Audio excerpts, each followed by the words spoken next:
రాజులకు రాజు ప్రభులో ప్రభు అయిన యేసుక్రీస్తు నామమున మీకు శుభములు. ఈరోజు దేవుడు మనకు అనుగ్రహించిన వాక్య ధ్యానము కీర్తన గ్రంథము 42వ అధ్యాయము 8వ వచనము. అయినను పగటివేళ యెహోవా తన కృప కలుగను ఆజ్ఞాపించును, రాత్రివేళ ఆయనను గూర్చిన కీర్తనయు నా జీవదాత అయిన దేవుని గూర్చిన ప్రార్థనయు నాకు తోడుగా ఉండును.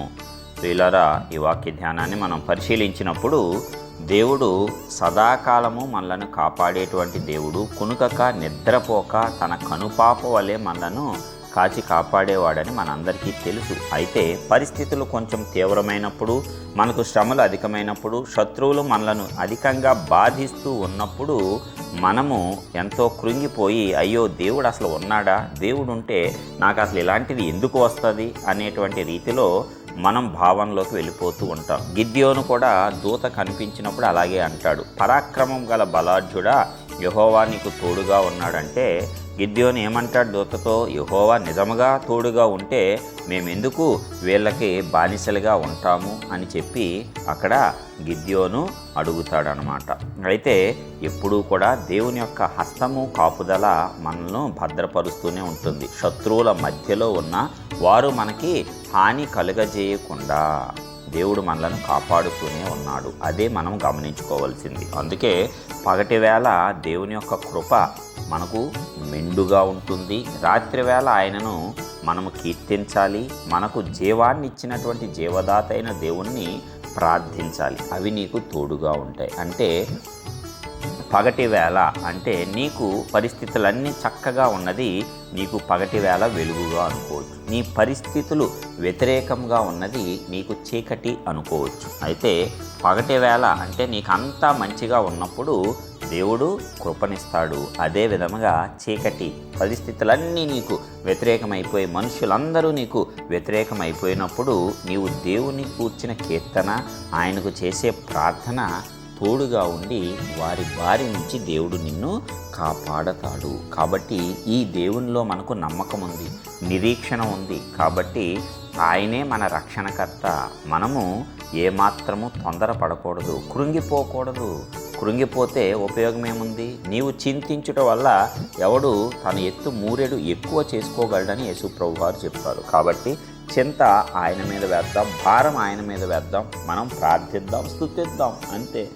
ఎప్పుడైతే మనకు ఆటంకంగా ఉన్నాయి అనేక ఉదాహరణలు అందుకే దేవుడు మనకు భక్తుల జీవితాల ద్వారా, ప్రజల జీవితాల ద్వారా నేర్పించాడు.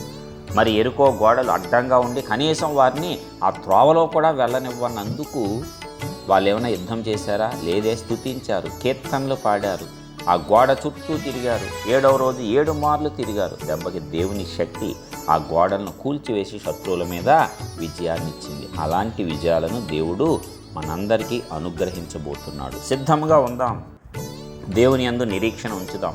ప్రార్థన.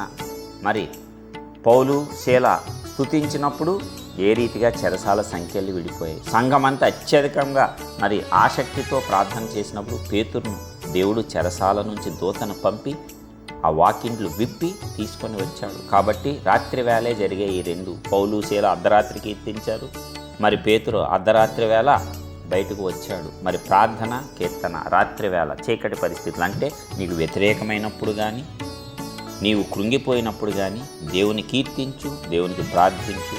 దేవుని కృప నీకు తోడుగా ఉండి ఆదరించి నిన్ను రక్షించి నిన్ను బయటకు తీసుకొని వచ్చి నీ శత్రువుల ముందర నిన్ను నిలవబెట్టి ఆయన శక్తిని శత్రువులందరికీ కనపరుస్తుంది. ప్రార్థించుకుందాం.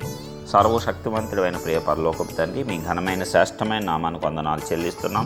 అద్భుత రీతిలో ఇప్పటివరకు కాచి కాపాడిన విధానం అంతటిని బట్టి వందనాలు. ఇదిగో మరి నాయన, మీరు ఇచ్చినటువంటి అద్భుతమైన వాక్కును బట్టి నీకే స్తోత్రాలు. అవునయ్యా, పగటి వేళ నీ యొక్క కృపను మాకు తగ్గించట్లేదు. అదే వేళంగా రాత్రి వేళ నీకు కీర్తించిన, ప్రార్థించిన అవన్నీ కూడా మాకు తోడునేడుగా ఉండి మాకు భద్రతనిచ్చేటట్లు మీరే వాటిని మాకు నాయన రక్షణగా, నీవే మాకు రక్షణ శృంగముగా ఉండేటట్లు కృప చూపిస్తున్నందుకు వందనాలు. మరి దీని ద్వారా, ఈ వాక్యములన్నిటి ద్వారా మేము నిజంగా ధైర్యం తెచ్చుకొని ముందుకు సాగేటువంటి కృప మాకు ఇచ్చి మా శత్రువులందరిపైన, మా యొక్క పరిస్థితులన్నిటిపైన విజయం సాధించి మేమందరము నీ నామాన్ని సకల జనుల ఎదుట మరి ఘనపరిచేటట్లు కృప చూపించి ఆశీర్వదించండి. మహిమ, ఘనత, ప్రభావములు సదాకాలము నీకే ఆరోపిస్తూ నజరేయుడని యేసు నామమున ప్రార్థించి పొందుచున్నాము తండ్రి.